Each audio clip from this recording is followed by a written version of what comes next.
Meus irmãos, a paz do Senhor Jesus. Glória a Jesus. Estou muito feliz de estar com os irmãos, viu? Deus seja louvado pela vida da minha esposa, que está por aí, está trabalhando aí, né? Deus seja louvado pela vida do bispo, Rafael Lucas. Obrigado, viu, guerreiro? Manda um beijo para a mamãe. Nós aprendemos a amar a mamãe, viu? Deus abençoe em nome de Jesus. Aos pastores, meu chefe, meu rei, obrigado. Deus abençoe. É que às vezes eu esqueço o nome, viu, irmãos? É só uma benção. Os pastores, pastor André, Luiz, está ali. Estive falando com ele. Os irmãos não ligam muito. Estive passando por uma cirurgia nessa região.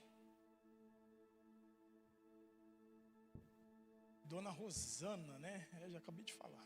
Deus abençoe, meu amor. Dona Rosana é mãe do bispo. E acabei passando por uma cirurgia nessa região, né? E às vezes eu fico com um pouco com dificuldade de expressar algumas palavras. Mas eu estou com uma vontade de dar lugar aqui nessa noite, irmão. Sério. Eu estou com uma vontade de dar lugar e eu vou dar lugar em nome de Jesus, irmão. Quem vai dar lugar a Deus comigo aqui, irmão? Isso. Nós não só rodamos, sapateamos no louvor não, viu, irmão? Viu? Nós não só levantamos a mão, damos glórias e expressamos e esboçamos a nossa reação num ato de sentimento. Não é só no louvor não, viu? Eu sei que o louvor ele toca, né, na alma, no subconsciente. E eu sei que acabamos se emocionando até mesmo por alguma fase sobre as nossas vidas. Mas nós sabemos que a palavra, o culto pode levantar defunto e paralítico andar. Os pastores vão compreender e vão concordar comigo. Mas se o culto não tiver palavra, o culto foi um culto incompleto. Mas se o culto for completo, com louvores, orações, milagres, profecias, e a palavra do Senhor Jesus Cristo, ela for embasada no meio da igreja, no meio da congregação, você vai sair daqui batendo no peito e dizendo: eu recebi e apresentei a Deus um culto completo. Amém, irmãos? Aleluia. Irmãos, no Evangelho de João, abra sua Bíblia no Evangelho de João, capítulo 5, versículo de número 8. Eu vou ser muito sucinto, temos horário, eu quero respeitar o horário, em nome de Jesus Cristo. Evangelho de São João, capítulo 5, versículo de número 8, que quer dizer assim: Jesus disse-lhe: levanta, toma a tua cama e anda. O versículo 9 está dizendo: e logo o homem se viu são, pegou a sua cama, andou.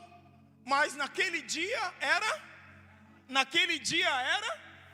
significativo que não podia pegar a cama, colocar no ombro e andar. Mas quem foi que mandou aquele homem pegar a cama? Não, tem muita gente para pouca fala. Quem foi que mandou aquele homem pegar a cama? Quem foi que mandou aquele homem pegar a cama? Ei, e aquele homem estava aonde? À beira do tanque. Fala comigo, à beira do tanque. E esse tanque se chamava o quê? Betesda. Oh, Betesda de Deus. Você sente, irmão, glorificando e exaltando o nome do Senhor Jesus Cristo. Eu quero numa linha paralela comparar Betesda como a igreja atual de Cristo Jesus. Betesda, ele era um lugar que estava próximo à porta das ovelhas em Jerusalém.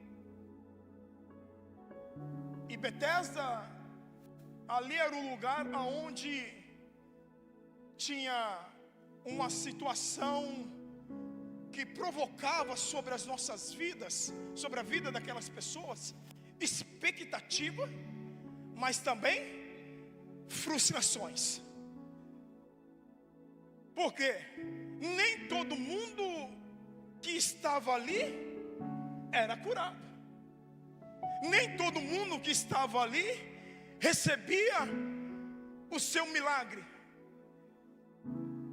Sobre o sistema localizado e geográfico de Betesda, era no nordeste de Jerusalém, próximo à Porta das Ovelhas.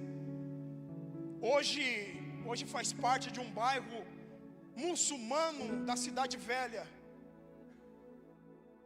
Ali era um sistema de abastecimento que alimentava os canais subterrâneos, e por uma nascente natural intermitente, possivelmente um sifão.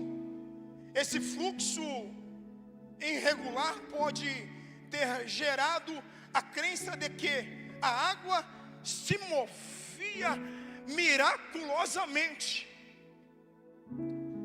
Arqueologicamente diz que na sua escavação ela foi descoberta no século 8 antes de Cristo. No século 2 ela foi revelada, dando continuamente sobre os homens chamados Memutes.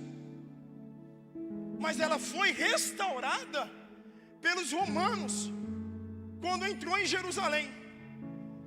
E os seus tubos que se envolvia ali, devido ao seu sistema, fazia com que a água ela preenchia como uma cisterna natural. Mas devido a esses tubos colocados, ela não saía para fora.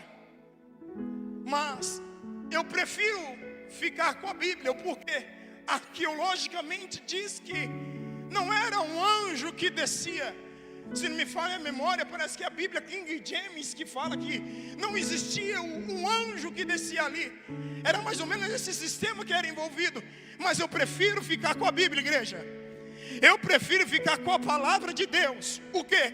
Que a palavra de Deus diz que naquele tempo, num determinado tempo, um anjo descia e movia as águas. E aquele que descia, ele era curado.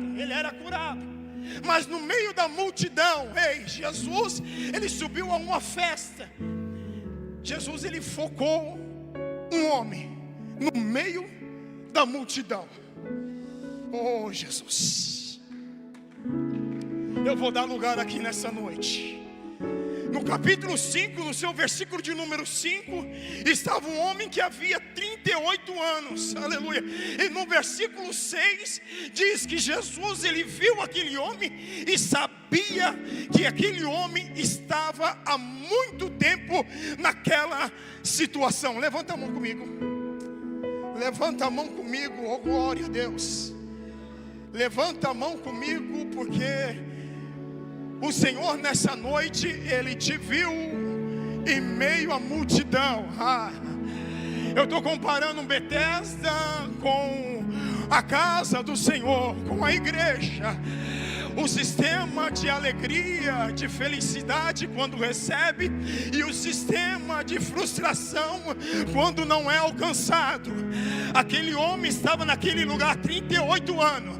Levanta a mão comigo, levanta a mão comigo, levanta a mão comigo. Era 38 anos, ele se encontrava naquela situação.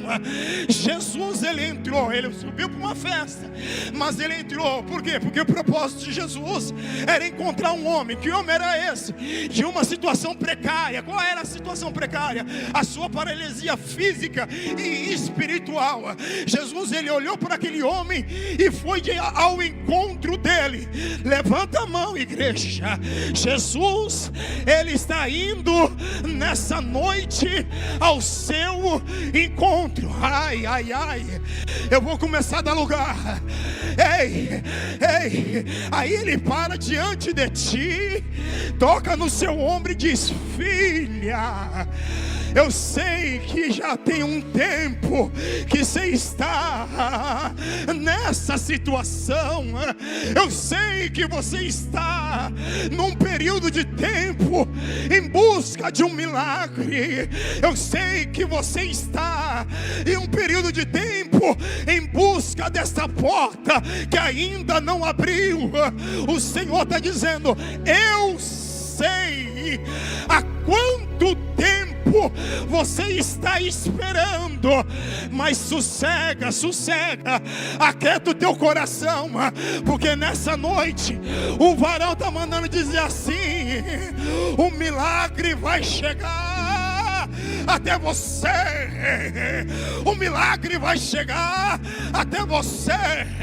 Aí a ordem de Jesus para aquele homem, sabe qual foi? Levanta, levanta, levanta. Deus está no controle, igreja. Deus está no controle. Em Salmo capítulo 46, versículo 10, o Senhor está dizendo assim: aquieta-te e sabereis que eu sou Deus. A ordem do Senhor nessa noite para você é essa: levanta, levanta, levanta.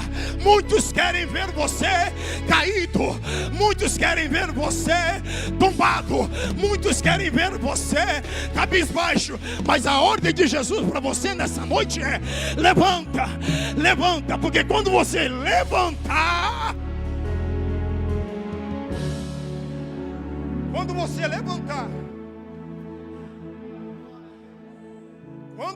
levantar, muitos vão dizer assim: uau, não era aquela que estava chorando? Não era aquela que falou que não tinha condições? Mas o que é que está acontecendo? Aí você vai bater no peito, você vai dizer assim: eu ouvi uma ordem. Eu ouvi uma ordem, não me acomodei, eu levantei, eu fui avante, eu fui para cima. Saiba que Deus, ele está no controle. Saiba que mesmo em meio à perda, Deus está no controle. Ainda que tudo parece perdido, mas Deus está no controle. Parece que está perdido, parece que você não vai alcançar, parece que você não vai receber, parece que já era, não dá, não tem como. Mas o Senhor está dizendo: filha, eu sou o Senhor teu Deus, eu estou no controle, eu estou no controle, eu estou, meu Deus. Não deveremos confiar em homens, não deveremos confiar em carros e nem cavalo, não, deveremos confiar somente nele. Sabe por quê? Ainda que a sua circunstância não parece bem, ainda que a sua circunstância não está legal, mas o Senhor está dizendo: confia, confia, confia. Confia, sabe por quê? A ordem que Jesus, a ordem que Deus deu para Josué: Josué, Moisés, meu servo, é morto, e eu preciso de alguém para atravessar o meu povo. Eita, Jesus está chamando alguém numa responsabilidade aqui nessa noite. Não adianta você correr, não adianta você fugir. Você vai, será que tem Jonas aqui nessa noite? Eu sei que em meia circunstância você está olhando e está dizendo: não, é melhor eu recuar, é melhor eu parar. Mas o Senhor está mandando, está ordenando: levanta, levanta, levanta, levanta, levanta, levanta a sua cabeça, sacuda a poeira, dá a volta por cima, porque quem te chamou nessa peleja não foi homem, quem te chamou nessa peleja não foi a mulher, não foi.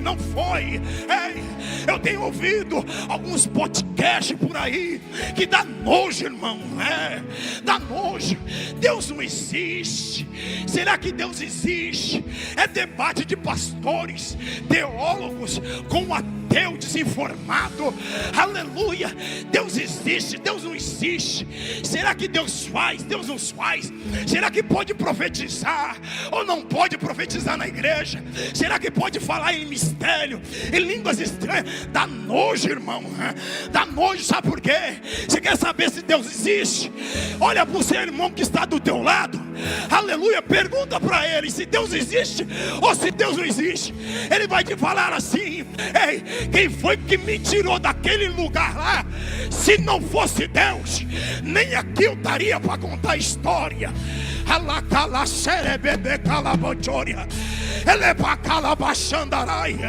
Levanta a mão, levanta a mão, levanta a mão. Hoje receba a graça, receba a unção, receba, irmão, receba. Saia daqui nessa noite transformado, convicto daquilo que o Senhor está dizendo sobre a tua vida. Se Deus existe, Deus existe. Você sabe. Você sabe. Eu não preciso, irmão. Eu não preciso provar para ninguém que Deus existe. Eu não preciso. Eu acredito que você também não precisa. Porque se você for olhar para a sua vida,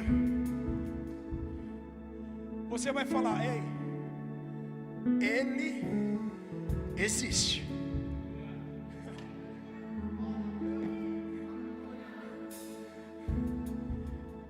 Se você pegar alguns pastores por aqui, porque a igreja, há alguns anos atrás, ela foi considerada como reciclagem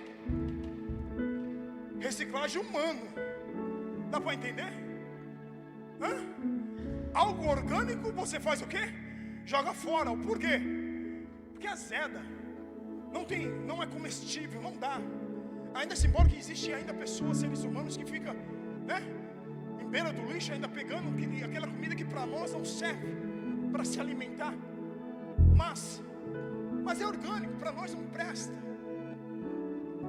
E alguns anos atrás, em torno de 10, 15 anos, a igreja ela foi classificada como reciclagem humano. Eita glória! Xandô, Kander, Galai, Chopecala, Súria. Isso aí é uma prova se Deus existe ou não. Reciclagem humana. Dá para você entender? O cabra estava no mundo, roubava, foi preso. Lá dentro teve um pastor, pregou para ele. Mas aqui fora ele já tinha recebido a revelação. Que revelação seria essa? A revelação que Deus transformaria ele num grande homem de Deus. Mas a rebeldia emplacou sobre a sua vida.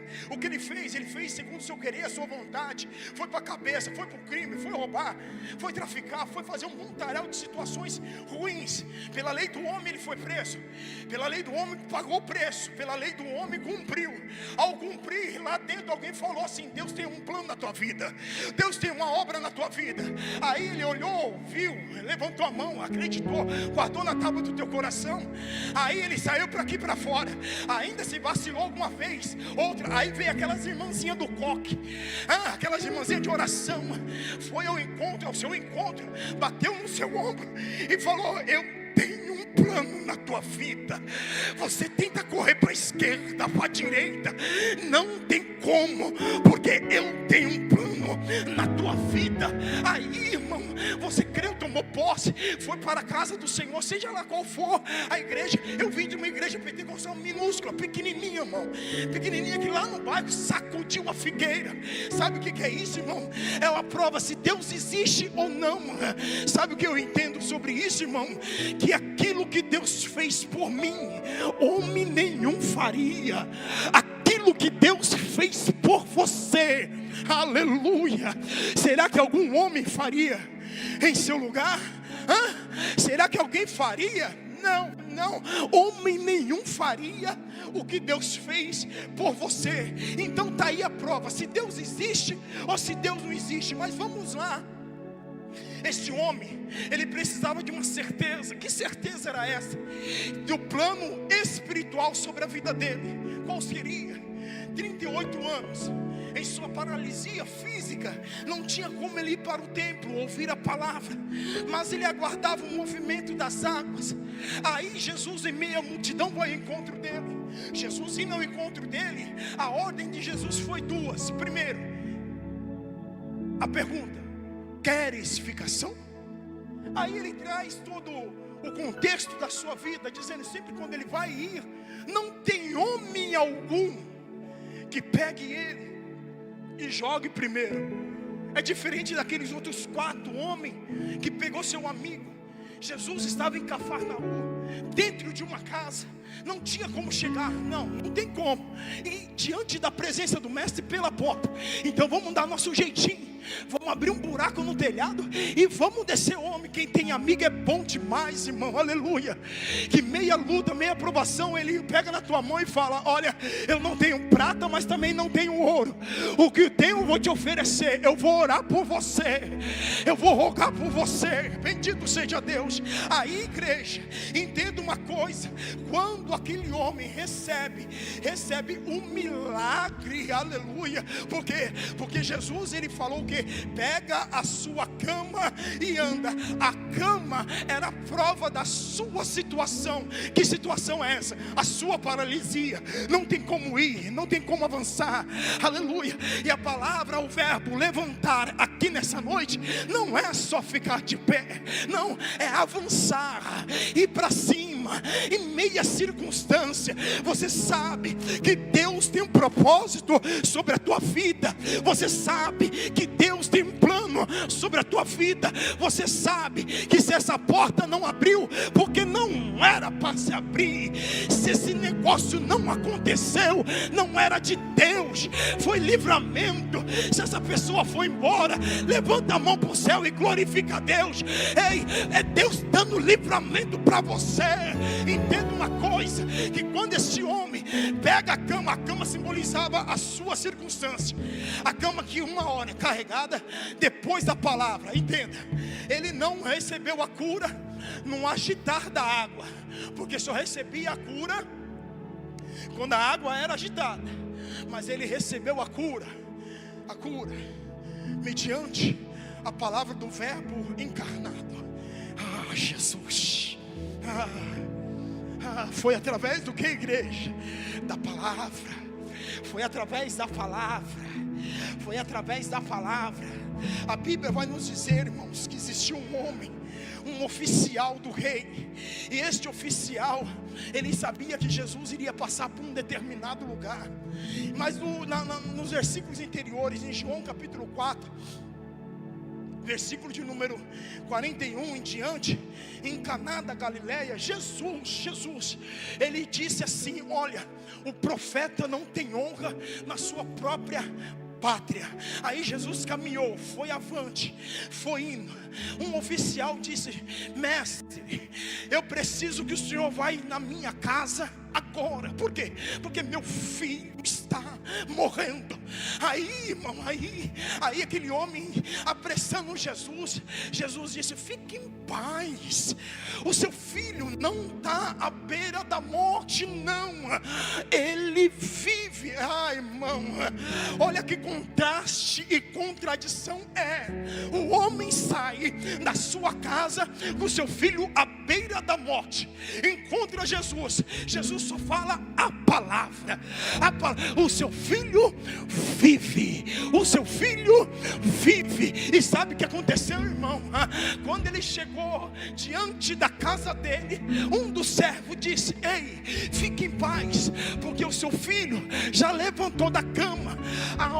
Aquela febre que ia matar ele, que a morte já estava levando, sabe o que aconteceu? Ei, ele está são. Mas que hora foi isso? Há cerca das 7 horas. Foi em cerca de 7 horas. Aí aquele homem lembrou que um dia anterior, naquela mesma hora, quem tinha falado com ele foi o Verbo encarnado. O Verbo encarnado disse: fica em paz, a sua filha vive. Aleluia. E nessa noite o Verbo encarnado está aqui para lhe dizer: fica em paz. Você não pode ter recebido nada pelo mover das águas, do agitar, do movimento das mãos, mas você vai receber nessa noite pelo poder da palavra, pelo poder da palavra. Levanta a mão, levanta a mão, levanta a mão.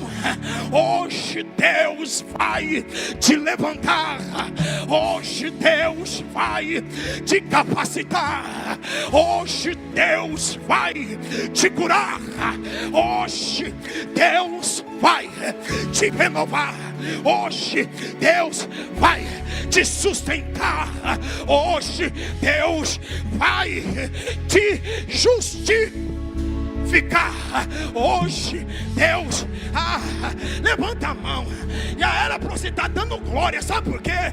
Porque o pequeno profeta aqui já está profetizando sobre a tua vida, dizendo: ei, quem vai te levantar hoje é Deus, quem vai te justificar hoje é Deus, quem vai te levantar, capacitar, curar, te agraciar, derramar a graça dele sobre a tua vida é Deus.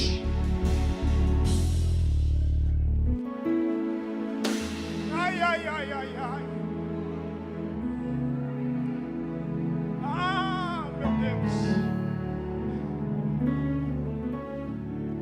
A hora bateu. Misericórdia.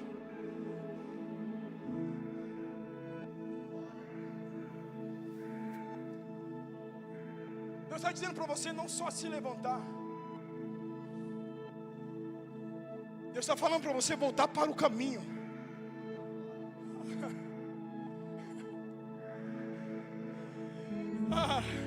Mas eu vou na igreja. Mas eu recebo a oração dos pastores. Você voltou para o caminho? Você voltou para o caminho? Essa é a pergunta que não quer calar. Você voltou para o caminho? Não. Você ainda se encontra na apostasia. Você ainda se encontra numa situação que você acha que você não precisa voltar. Mas o Senhor está dizendo: levanta, anda, segue em frente, receba a cura, receba o milagre, receba o renovo. Mas após receber tudo isso, o Senhor está dizendo: volta para o caminho. Volta para o caminho. Você está padecendo ainda, porque ainda você precisa voltar para o caminho. Você ainda precisa se render diante de Deus. Não adianta só profecia, ir ao seu encontro. A atitude quem tem que tomar é você. Ninguém vai tomar por você. A atitude quem tem que tomar é você. Se você não tomar a atitude daquilo que Deus está falando para você e com você, lamento. Pode vir profecia, você pode orar, você pode fazer o que você quiser, mas se você não obedecer a palavra de Deus, lamento em dizer, irmão. Pega no livro de Deuteronômio, capítulo 28, do 1 ao 15, você vai entender os benefícios da bênção. Qual que é? Obediência à palavra de Deus. Do versículo 15 em diante, você vai ver as maldições se alcançarem por aqueles que não obedecem à palavra de Deus.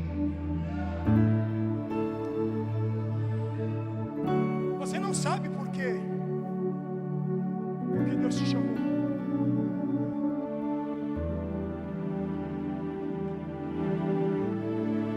Você não sabe por que Deus te chamou. Você não sabe por quê? Porque você está aqui. Às vezes você quer entender o propósito de Deus sobre a sua vida. E às vezes você não precisa entender. Você só precisa aceitar. Você só precisa aceitar aquilo que Deus lhe propôs sobre a sua vida. Amém, irmãos?